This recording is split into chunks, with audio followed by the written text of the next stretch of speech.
જય શ્રી કૃષ્ણ। કઢાઈમાં ઘી ગરમ મૂકશું, 2 ચમચા મૂકશું। ધીમા ગેસે ઘી ગરમ મૂકી દેશું। 1 વાટકી બાજરીનો લોટ લેશું, 1 મોટી ચમચી ભરીને ચણાનો લોટ, 1 મોટી ચમચી ભરીને ઘઉંનો લોટ લેશું।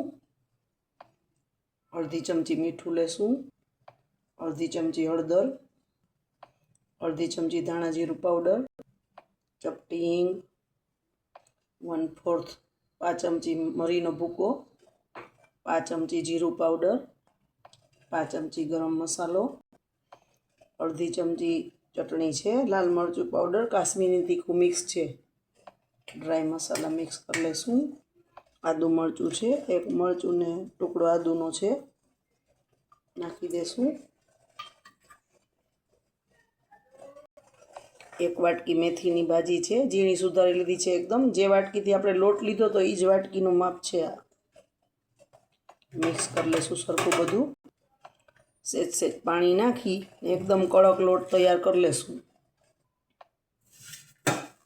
ધાર દેવો પડે એવો કડક લોટ બાંધવાનો છે। બંધાઈ ગયો છે, 5 મિનિટ રેસ્ટ આપશું। હવે લુગો લઈ વણી લેશું। જો કડક લોટ છે એવું લાગે તો સેજ તેલ ઘીવાળી આંગળી કરી લેવાની, બાકી લગભગ નહીં, પણ સેજ એવું લાગે તો સેજ કરવાની છે।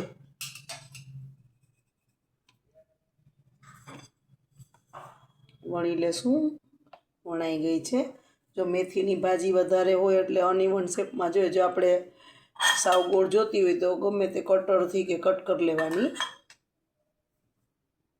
તળી લેશું, ઘીની ફ્લેમ ધીમી જ રાખવાની છે।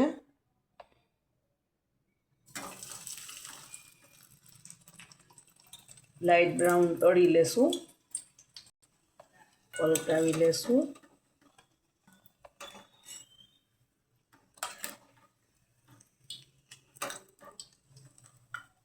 ફ્લેમ એકદમ ધીમી રાખવાની છે, નહીંતર ઘી છે તો તરત લાલ થઈ જશે ને અંદર કચાશવાળી લાગશે, સરસ નહીં થાય ક્રિસ્પી। કાઢી લેશું, આવી રીતે બધી તળી લેશું। તો તૈયાર છે આપણી ઢેબેડી, સર્વ કરી દેશું। તો તૈયાર છે આપણી ઢેબેડી, ચા સાથે સર્વ કરી છે। મેથીની ઢેબેડી એકદમ સરસ લાગે છે, એકવાર જરૂરથી ટ્રાય કરજો।